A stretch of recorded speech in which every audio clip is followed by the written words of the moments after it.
From Fox 5 New York, this is Good Day Weekend. Good morning and welcome to Good Day Weekend. It's Sunday, July 20th. I'm Lisa Evers in the Fox 5 newsroom. Thank you for joining us live on the Fox Local app. 2 people, including a toddler, are dead after a stabbing in Queens.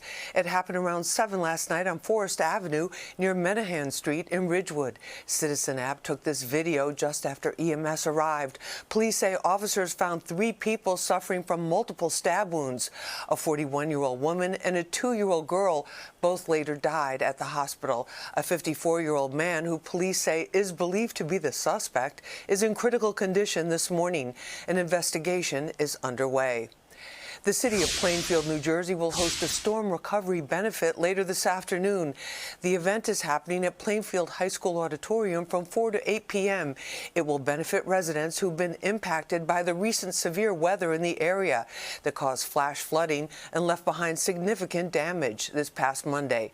2 women died after their car was swept up by floodwaters, and back on July 3rd, 2 other storm-related deaths were reported in Plainfield.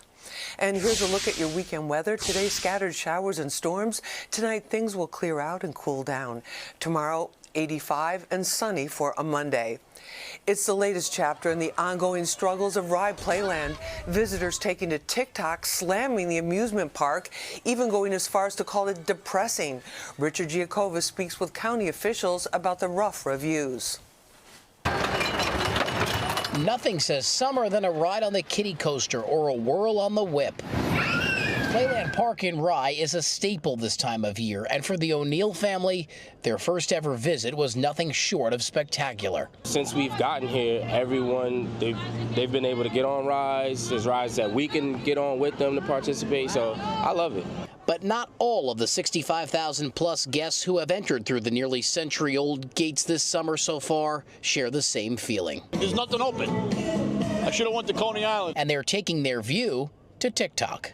Whatever y'all do not go to Rye Playland. A number of users have been calling Playland downright depressing this summer, and that its current state is, quote, complicated. They definitely need to upgrade a lot of things, to be sure. Like más comida, more food, more rides for kids. There are rides that are open if you want to spend a few hours in the park, but there are also many that sit empty, either broken down or simply not operating this season.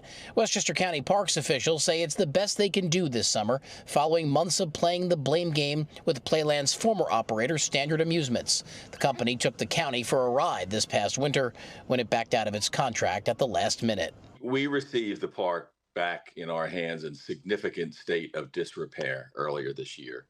And the amount of work that's been done by Westchester County, many of our departments, many contractors and concessionaires is incredible. First Deputy Commissioner Peter Tartaglia defends Playland's current state, claiming his team has been fully transparent, charging only $15 for unlimited rides and listing those rides before entering, free admission for spectators, and $10 to park. And a highlight this year, bringing back Firework Fridays from now through Labor Day. I am happy to see them putting some money into this. And it's scenes like these that county officials are hoping to avoid, rides that can't run because they need to be repaired. The iconic Dragon Coaster attraction is still closed. It's the first time in history that this ride has been closed for an extended period while the park is in operation. The hope is to bring it all back by Labor Day, even before Labor Day, or worst case, summer of 2026. We're at Playland Park in Rye. Richard Giacovas, Fox 5 News. Dangerous dogs have been in the headlines lately, especially after videos of attacks and maulings like this that happened to Penny on the Upper West Side have gone viral. It's the topic of this week's Street Soldiers. Was a vicious attack on Penny the Chihuahua in May 2025 on Manhattan's Upper West Side. 2 pit bulls attacked and mauled Penny, leaving her with injuries so severe they required emergency surgery.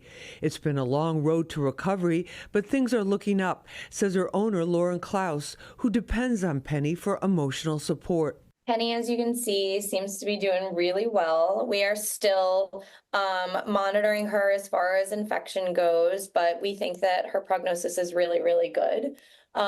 She is back to her old personality. Outrage over the vicious attack on the sweet Chihuahua grew when it became known the same pair of pit bulls allegedly attacked and killed a dog months earlier in Central Park. No police action could be taken because it wasn't on the books as a crime. Now there's a bill that's been introduced in the New York State Legislature called Penny's Law that would establish criminal penalties, including jail, for dog owners whose reckless dog handling injured or caused death to pets or humans.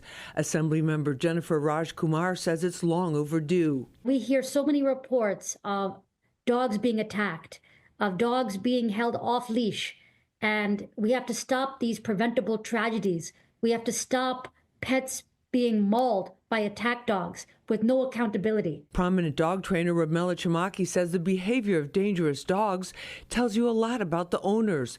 She says when she saw the video of the disturbing attack, it was clear the dogs were angry because their needs were not being met, and the owner had no control over them. You notice the two pit bulls are leading in the front with the owners in the back.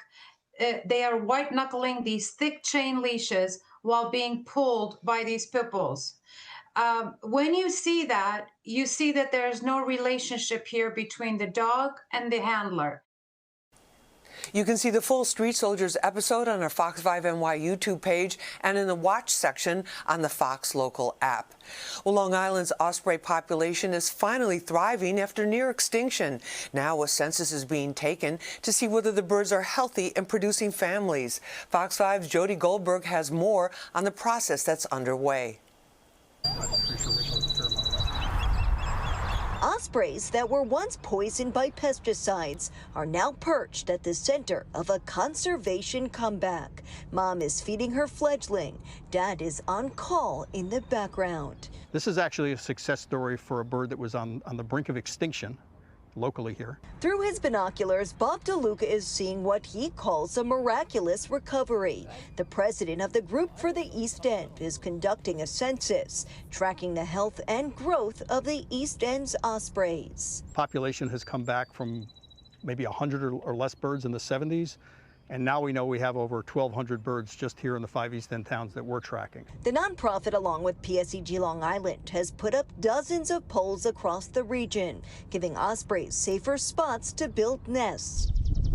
Live webcams allow bird lovers to track their progress. Every 3 years, we go out with dozens of volunteers. We're starting to track how this population does over time. Researchers checked on 400 nests across the East End of Long Island. About 350 of them were active, and now they're tracking the number of hatchlings to see how many birds actually made it out of the nest this season. The osprey migrate up from Central South America to build their nests and have young here, and we want to know how successful they are. And while this is a story of survival, volunteers say the future is still up in the air. Decisions that are being made locally, statewide, even federally can impact the future of the osprey, and so we have to keep monitoring and keep tabs on the population. Doing everything possible so the East End's favorite can fly for future generations. On Long Island, Jody Goldberg, Fox 5 News. Superstar Billy Joel discussing his life and music during an interview with HBO's Real-Time host, Bill Maher. Joel saying his hit, Just the Way You Are, celebrates his first love, while She's Always a Woman is about a complicated relationship with another woman early in his career. And of course, Uptown Girl is about his second wife, supermodel Christy Brinkley. In May, Joel was forced to cancel all of his upcoming shows after being diagnosed with a brain disorder that affects his hearing, vision, and balance. And here's a look at your weekend weather. Today, scattered showers and storms, temperatures around 90. Tonight, things will clear out and cool down. Tomorrow, 85 and sunny for a Monday. Don't go away. We'll be right back. But first, here's a 7-day forecast for the week ahead.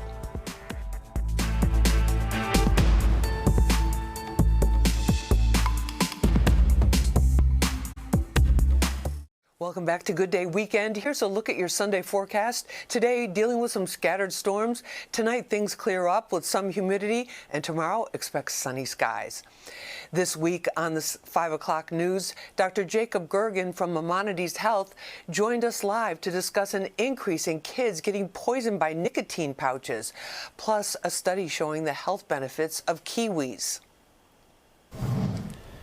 Fox 5 Health News, poisonings from nicotine pouches soaring in babies and toddlers. Experts warn these products usually do not have child-resistant packaging, making them easier for kids to ingest. Join us now, Dr. Jacob Gergen with Maimonides Health. Dr. Gergen, this is alarming, especially when we're talking about babies and children. Maybe you can explain how this is happening. Yeah, definitely alarming.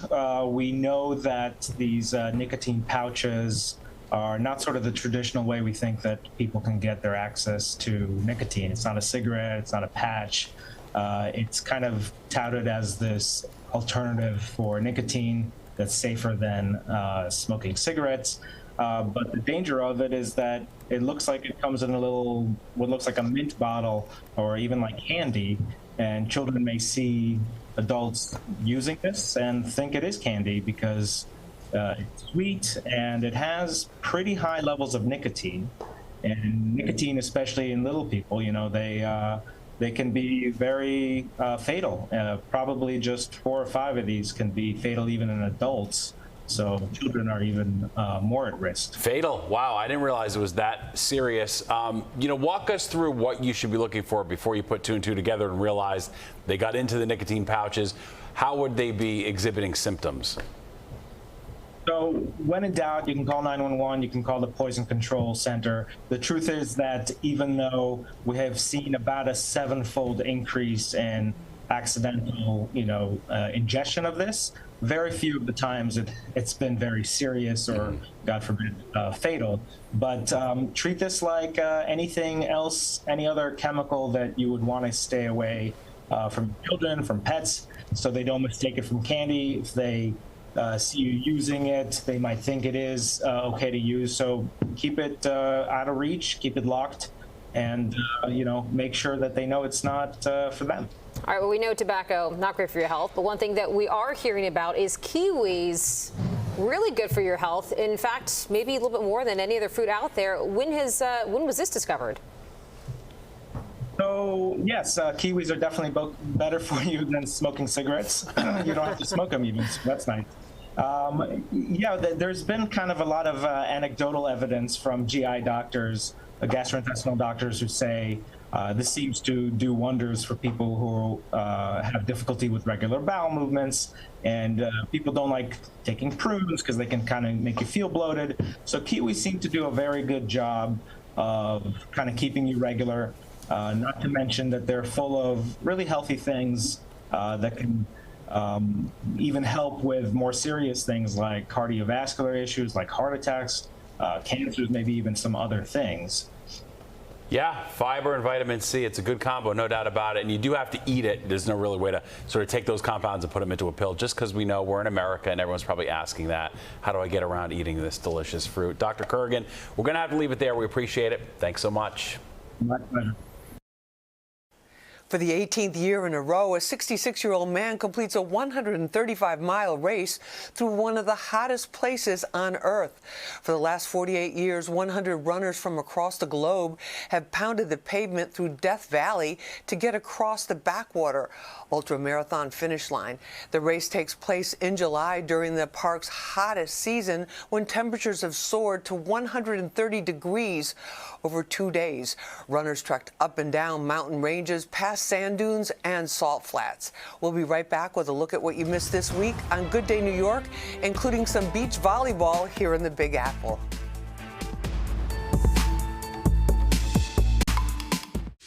Beach volleyball has come to the Big Apple. Some of the top beach volleyball players in the world are set to compete in Central Park. Good Day's Crystal Young has more.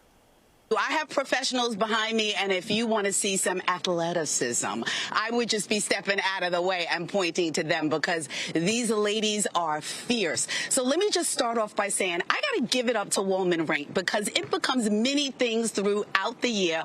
Most recently, a pickleball court, and now 300 tons of sand is right in the middle of this rink for the AVP League to do their thing. I'm going to slide over to the commish. I like just calling you the commish.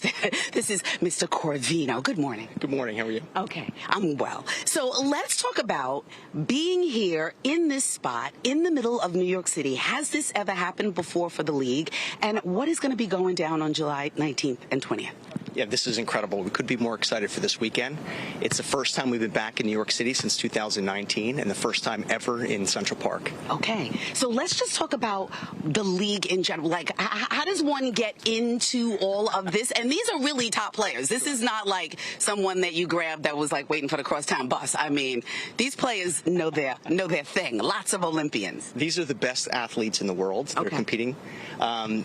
We have 4 teams coming from the AVP League. We have the New York Nitro, the home team this weekend, the Austin Aces, the Palm Beach Passion, and the San Diego Smash. Ooh, okay. We'll be competing over the weekend. We have Saturday night. We'll be starting at 6 o'clock, and then Sunday is starting at 12 noon. Okay. Now, if people are just strolling along and they're like, what's going on here? But they haven't prepared and they don't actually have a ticket, can they still come down? There's a spot where they can still see, correct? Yeah, absolutely. We're completely sold out for the weekend with ticketing, but there is this great terrace above where fans can come in and wandering through the park and check out the action. All right. I love it. Speaking of the action, thank you so much. I'm going to slide over to 2 of the New York Nitro players that are playing behind me. And can I say that they always have the best shapes? Beach volleyball. I mean, they're beautiful. Okay. I'm going to slide over to Megan and Corinne. You two are so lovely. Good morning. Good morning. Okay. So talk to me about being interested in volleyball and how it all came to this, because clearly you ladies are good. Thank you. Well, we both played all the way up until college. We both played in college. I played at Pepperdine University and then went pro immediately after, but Megan had a little bit more of a different route, I think, going indoor and then professionally in beach. Okay, well, you must have been good then, if you could, like, go pro, like, so quickly. Yeah, I mean, it was definitely a process. In college, I started playing professional AVP tournaments and then kind of gaining my points, gaining some experience, and then went professionally after. Fabulous. Okay, quick question for you. How do you feel being a part of all of this, and where are you from? Have you ever done anything like this in New York? Oh my gosh, I'm from Southern California, so I've been to New York, but have obviously never played here, and this venue is just so iconic. The people here are so nice. To get to represent such a cool city with such amazing people is such an honor. We'll be right back with a look at what you missed this week on Good Night New York. But first, let's look at the weather for the week ahead.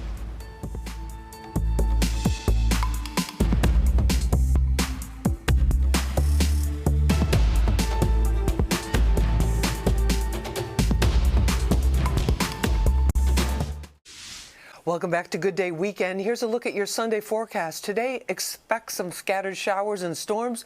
Tonight, things will clear out and cool down. Tomorrow, 85 and sunny.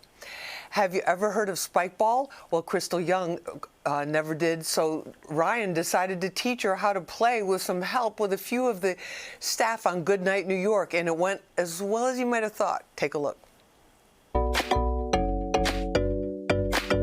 So we're here in Central Park. Crystal, this is going to be her very first Spikeball experience. Are you ready? I'm ready. I'm ready. I'm ready. Well, we're playing with 2 all-stars. So we have Jack and Kellen, 2 of our trainees here at Fox 5. Are you guys ready to rock and roll? I'm ready. Have you guys both played? We played. Okay, so just give me a few of the basics. We have a little net here. So we got the net. Each team, so me and you are going to be a team. Let's go. All right. We're going to beat these guys. Yes, we will. Hopefully. I don't know. But each team gets 3 hits, okay? So say if I serve to Jack, him and Kellen, they get 3 hits, and then they have to hit it back to us. We then get 3 hits. Okay. And it has to go off the net. Okay. Now, what if you take 4 or 5 hits? Then disqualify. Okay. You're out. Then they get the point. Okay. So let's try. Okay. Oh! See, that would have been their point because Crystal was touching my ball. She just got excited. It's okay. I get it. I get it. Here. You know I like balls. Yeah, well, you know. All right, so that's Jack 2, 3. Now get it. Oh! Just play it. Play it. Get it, Crystal. Oh! Almost. All right, so that was their point, but that was good. That was good. Okay, we're getting it. Now we just got to get it on the net. Here we go. I'm going to pass it to you. Pass. Yeah, oh, almost. Close. close.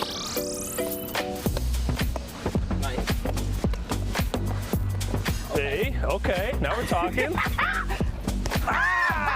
Let's go. That's our point. That's our point. High five. Nice. That was good. Nice. That was a good ball. All right, Crystal, serve. You ready? All right, here we go. Ooh, just a bit outside.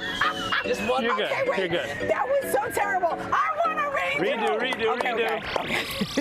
Okay. Okay, here we go. Oh, redo number 2. Nobody saw that. That's all good. Why is everybody in Central Park staring at us, Crystal? What's happening? Because they're like, is that girl from Good Night New York Right. who's awful at Spikeball? They're trying to figure it out. That's why they only let us out at night, you know? All right, so first to back up and 5. concentrate. Remember, me and you, same team. Me We and got you. 3 hits each. Yes. Okay. Done. Here we go. All right. 0 all. We'll take it. Oh, all right, that's their point. Okay. Getting excited.